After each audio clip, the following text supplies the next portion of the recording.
Eleanor Roosevelt. You hear the name, you probably think First Lady. Instantly. Mm-hmm. Standard association. But the material we've been digging into, well, it shows someone. Much more. A real force of nature, someone who genuinely changed things. Yeah, a transformative figure, absolutely. We're aiming to really get into what shaped her and then how she turned around and shaped the world. Exactly. So we've got these biographical excerpts, really rich stuff. Incredible insight, yeah. Yeah. And our goal here, our sort of mission for this deep dive, is to give you a shortcut. This shortcut to understanding those key early experiences. Right. How they built the foundation for everything she did later. Yeah. We want it to be thorough, but, easy to grasp. Yep. Digestible. Okay, so the plan is, first, hit her early life, family background, which is more complex than you might think. Definitely. Then the marriage to Franklin, those big turning points there. Crucial moments. And finally, how she emerged as this completely groundbreaking First Lady. Okay, Let's jump in. Part 1, Shaping Forces. So, Anna Eleanor Roosevelt, born October 11th, 1884, Manhattan. Roosevelt Livingston lineage. It screams old New York aristocracy, privilege. That's the immediate picture for sure. High society, wealth. But digging into the sources, Yeah. wasn't quite like that emotionally, was it? That's the fascinating part. There's this real contrast between the surface privilege and the actual emotional reality of her childhood. Just a lot of turmoil. Like what specifically? Well, her father, Elliot, he struggled terribly with alcoholism, mental health issues too. He was often absent, institutionalized sometimes. Mm-hmm. And her mother, Anna, beautiful socialite, but emotionally quite distant, cold even. Critical of Eleanor. Critical how? The sources mention this really cruel nickname she had for Eleanor, Granny. Granny! For a little girl. Why? Because she thought Eleanor was too serious looking, too plain compared to her. Can you imagine? That really chipped away at her self-worth right from the start. Wow. Yeah, that's rough. And then the losses started piling up pretty quickly. Tragically fast. Her mother died of diphtheria in December 1892. Eleanor was only 8. And her father. He followed less than 2 years later, August 1894. He'd been in an asylum, struggling, and it seems it was likely suicide. So by 10 years old, she was an orphan. 10 years old, losing both parents like that. It's hard to even fathom the impact. Profound. Absolutely profound. You see echoes of that trauma, that insecurity, but maybe also that deep empathy for suffering throughout her entire life. It fuels so much of what she does later. That drive to protect the vulnerable, maybe? Exactly. Having experienced such vulnerability herself, so young. So after being orphaned, she goes to live with her maternal grandmother, right? Mary Livingston Ludlow Hall. What was that like? Fifth Avenue mansion. Sounds grand, but... Grand, yes, but also emotionally sterile. The sources describe it as very Victorian, very rigid, lots of rules, social conventions, propriety. But not much warmth. Seems like very little warmth or emotional connection. It probably just reinforced those feelings of isolation, maybe even feeling like she didn't quite belong or wasn't good enough. So, surrounded by family, but still feeling alone. Were there any other family influences that offered maybe a different perspective? Well, there's her uncle, Theodore Roosevelt, TR. Right, the future president. Yeah. He represented this very different energy, right? Public spirit, dynamism, engagement with the world. Quite a contrast to the... Well, the sources suggest the Hall relatives were often kind of disappointed in Eleanor. Disappointed how? In her looks, her serious personality. Again, that feeling of not measuring up. So you have TR's model of public service on one hand, and the Hall's social expectations and subtle disapproval on the other. Like being pulled in two different directions. Yeah. But then things start to shift. Allenswood Academy. Ah, yes, Allenswood. This was huge. At 15, she sent off to this finishing school near London. But it was different, progressive. And the headmistress, Marie Silvestre. She seems key. Absolutely pivotal. Silvestre was this amazing woman, intellectual, feminist convictions, really engaged. And she saw something in Eleanor. She took a personal interest, very much so. Talked with her about politics, history, social issues, serious stuff. Probably the first time Eleanor felt really seen, intellectually valued. It opened up her world. A massive positive influence after so much difficulty. Truly transformative. Yeah. A lifeline, maybe. But then she had to come back to New York in 1902. Yes. Her grandmother insisted. Time for her social debut. Back into the debutante scene. The expectation being, Find a suitable husband. Pretty much. But interestingly, while doing the whole debutante thing, she also started volunteering with the Junior League. Oh, really? Doing what? teaching immigrant children in the settlement houses on the Lower East Side. Wow. So even while navigating that high society world, she's drawn to social issues, to helping others. That seed planted by Silvestre was growing. Definitely. You see that inclination early on, that pull towards something more meaningful than just parties and social standing. Okay, that sets the stage really well. Let's move into part 2. The marriage to Franklin. How did they actually connect? Well, they were family, distant cousins. 5th cousins, once removed, I think. Something like that, yeah. So they moved in the same circles, knew each other growing up, but not super closely at first. They reconnected more seriously around the time she came back from England. And Franklin, he was known for being pretty charming. Oh, absolutely. Very outgoing, confident, persistent. And the sources suggest he was quite taken with Eleanor's intelligence, her seriousness, which maybe others found off-putting. And for Eleanor, after her childhood, his attention must have been Hugely appealing. Someone paying consistent, positive attention to her, given her background with her mother, her father's absence. Franklin's focus was likely very flattering, maybe even a bit overwhelming at first. Makes sense. So they get engaged in 1903, but it wasn't smooth sailing straight to the altar, was it? Franklin's mother, Sarah Delano Roosevelt. Oh, Sarah. Yeah. She was not a fan. Not at all. She actively disapproved. Strongly. The sources say she thought Eleanor wasn't good enough, maybe not worldly enough or pretty enough for her precious Franklin. She apparently tried pretty hard to break off the engagement. Wow. But they went through with it. March 17th, 1905. They did. And interestingly, it was Uncle Teddy, President Theodore Roosevelt by then, who gave her away. Stepping in for her father, that's quite a statement. A powerful symbol of support, definitely. Maybe pushing back against Sarah's influence a bit. So the early years of marriage, kids came along pretty quickly. Yes. 6 children between 1906 and 1916. Though, very sadly, their 3rd child, Franklin Jr., died in infancy, a huge blow. Of course. And Franklin's career was taken off. Yeah, moving up. New York State Senate in 1910, then Assistant Secretary of the Navy in 1913 under Wilson. So, on the surface, it's this prominent, young political couple, big family. The expected path. Right. But then 1918 happens, a massive turning point. The affair. The affair. Eleanor discovers letters between Franklin and her own social secretary, Lucy Mercer. Devastating. Absolutely devastating. Completely. And while they decided to stay married for the children, for his career, complex reasons, the sources are clear. That discovery essentially ended the intimate part of their marriage. So the romance, the trust, gone. Shattered. But this crisis, as painful as it was, it seems to have been a catalyst for Eleanor. How so? It forced her, maybe, to detach emotionally in a certain way, to start building her own life, her own interests, independent of him. It wasn't about being his wife anymore, not in the same way. She had to find her own footing. A painful kind of liberation, almost? Perhaps. A forced independence that set her on a new path. She started getting more involved in her own political and social work around this time. And then, just a few years later, another huge crisis hits the family. Yeah. August 1921, Franklin contracts polio. And it leaves him permanently paralyzed from the waist down. Completely changes his life, their lives, everything. He's determined to stay in politics, but physically he's severely limited. So Eleanor steps in. She has to. She becomes his. Well, the phrase often used is his legs and eyes. Traveling for him, reporting back. Exactly. Going places he could go, meeting people, observing conditions, being his representative, and crucially, speaking for him. So this forces her into a much more public role. Absolutely. She had always been shy, uncomfortable with public speaking, but now, out of necessity, she has to develop those skills, build that confidence, create her own public presence.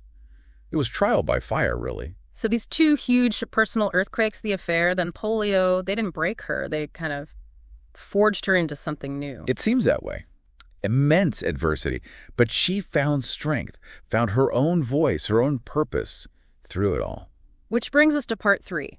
Franklin wins the presidency in 1932. Eleanor is about to become First Lady. How did she feel about that?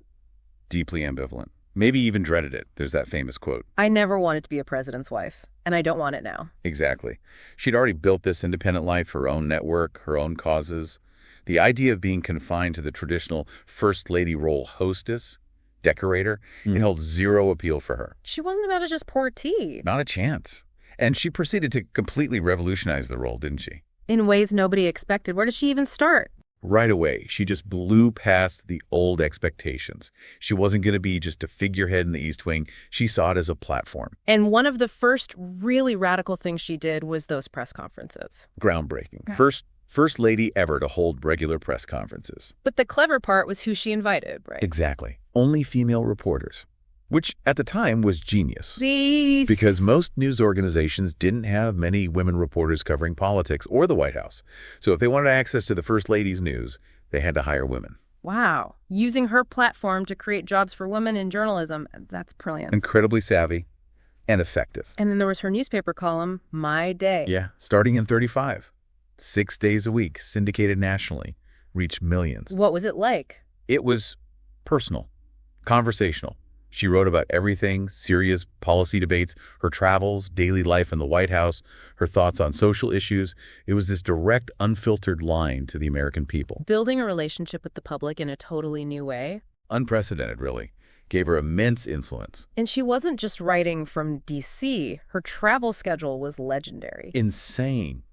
That first year alone, something like 40,000 miles. 40,000 miles. She hated flying initially, but she overcame that fear, became the first lady to fly regularly. She had to get out there. And these weren't just ribbon-cutting trips. No, these were fact-finding missions. She deliberately went to the places hit hardest by the Depression. Coal mines, tenant farms. Yep, migrant worker camps, struggling urban neighborhoods. She wanted to see it herself, talk to people directly, hear their stories. And then take those stories back to Franklin. Directly back to the present. Yes, sir? She was a his eyes and ears, conveying the human reality of the suffering in a way briefings maybe couldn't, giving a voice to the voiceless. That's incredibly powerful. She's connecting the highest office with the most marginalized people. A crucial link. And she changed things inside the White House too, didn't she? Oh, yeah. Shift things up. But like, made it much more Mm-hmm. democratic, maybe, inclusive. Well, inviting African-American guests to social functions, which was just not done in segregated Washington, D.C. back then. A huge statement. And that story about the White House Correspondents' Dinner. Right. It was segregated, excluded black journalists. Eleanor basically threatened to boycott her own husband's event unless they were allowed in. And they were. She used her influence. And inviting homeless women for tea during the Depression. Symbolic, but powerful. Sending a message about who belonged in the people's house, opening up tours, welcoming diverse groups. It feels like she was consciously trying to break down barriers, make power more accessible. Absolutely. And beyond the social side, she really established the idea that a first lady should have substantive policy interests. Yeah. And advocate for them. Transformed the East Wing from just social planning to a center of advocacy, a platform for pushing issues she cared about, which was revolutionary. And what were those core issues for her? Human rights seems central. Absolutely fundamental. Even before it was a common term, she championed the basic dignity and freedom of all people. You can see the seeds of her later work on the Universal Declaration of Human Rights right there in her First Lady years. That commitment really shines through in her work for racial justice. We mentioned Marian Anderson. Yes. Resigning from the DRR in protest when they denied Anderson the stage because she was black. And then helping arrange that iconic concert at the Lincoln Memorial. A watershed moment. But she also worked behind the scenes, constantly pushing the administration. On things like anti-lynching laws, a huge, difficult fight, trying to get rid of poll taxes that kept black people from voting, pushing for equal access in New Deal programs like the CCC. The Civilian Conservation Corps. Right. Making sure black workers weren't excluded. Yeah. And during WWII, pushing for desegregation in the military and defense industries, it was relentless, often unpopular work. Incredibly courageous for the time. And she championed women's rights, too. Definitely. I mean, her own public role was a powerful model for women's independence. But she also actively pushed for more women in government jobs, supported the Equal Rights Amendment. The ERA, even back then? Yes. And made sure New Deal programs considered women's needs. Used her press conferences to talk about workplace discrimination, maternal health. And young people seem to be a special focus, especially during the Depression. Very much so. She was deeply involved with the National Youth Administration, the NYA. What did that do? It provided work and education opportunities for young people hit hard by the economic crisis. Eleanor wasn't just a supporter. She traveled around as an unpaid field rep, checking on programs, talking to the kids. Hands-on, and advocating for children more broadly. Yes, pushing for stronger child labor laws, visiting schools in really poor areas to highlight the massive inequalities in education. She wasn't afraid to get into labor issues either, was she? Workers' rights. Not at all. There are accounts of her literally walking picket lines with striking workers. Really? The first lady on a picket line. Yep. Visiting mining towns, seeing the conditions. That famous trip to Harlan County, Kentucky, during a violent strike, she went despite death threats. Wow. That takes guts. Showed her commitment wasn't just talk. She put herself out there. And then there's the incredibly difficult issue of refugees, particularly Jewish refugees fleeing the Nazis. A really painful area. The U.S. response overall was restrictive, cautious. But Eleanor consistently pushed for more compassion, more action, supporting aid groups, speaking out, backing things like the Wagner-Rogers Bill in '39, which tried to allow more Jewish refugee children into the U.S. That bill failed, right? Sadly, yes. Anti-immigrant feeling was strong. But Eleanor's moral stance was clear, even when it was politically difficult. Her conscience wouldn't let her stay silent. So pulling all this together, her advocacy, her travels, her column, how did it all impact the New Deal itself and her overall influence? A hugely significant impact. First, she humanized the Depression for policymakers. Her firsthand accounts carried immense weight. Franklin listened. Gave the statistics a face. Exactly. And she influenced specific programs, pushing for things like the subsistence homesteads, like Arthurdale. Right, that experimental community. Pushing for racial inclusion in the CCC, championing the NYA, ensuring women weren't forgotten in WPA projects. Her fingerprints are on a lot of these initiatives. And her public role helped sell the New Deal to the public. Absolutely. Through My Day, her speeches, people felt they knew her, trusted her. She could explain complex policies in relatable ways, build support for these sometimes controversial government actions. It sounds like she and Franklin had a unique dynamic. Yeah, the sources suggest a sort of good cop, bad cop thing sometimes. She could voice more progressive ideas, push the boundaries, maybe take heat that he couldn't politically. She could disagree publicly. Respectfully, yes. Yeah. Which was also radical. It set this precedent that the First Lady could have her own independent voice, her own policy positions. So despite the criticism she faced, and she did face criticism. Oh, plenty of it. For being too active, too outspoken, stepping outside the traditional role. Despite that, she fundamentally changed what people expected our First Lady to be. Permanently. She turned it from a ceremonial post into a real platform for advocacy and action. Okay, wrapping up this deep dive. What's the lasting legacy? Why is Eleanor Roosevelt still so relevant? Well, her impact is undeniable, obviously. But I think her relevance today, it's in her commitment to listening to different voices, especially marginalized ones. In today's polarized world, that feels vital. And her idealism, pushing for change even when it's hard. Yeah, that too. Resisting cynicism. And she left us those incredible words. The small places quote. Where, after all, do universal human rights begin? In small places, close to home. It just brings it right down to our own lives, doesn't it? It's not just about grand treaties. It's about how we treat each other every day. It makes it actionable for everyone. Exactly. And her personal story, that transformation from insecurity to this global force. Turning her own pain into purpose. It's just incredibly inspiring. Shows the potential for growth, for resilience. So maybe the final thought for you, our listener, is to think about those small places in your own world. Where can you make a difference, champion someone's rights, build on that incredible legacy Eleanor Roosevelt left behind?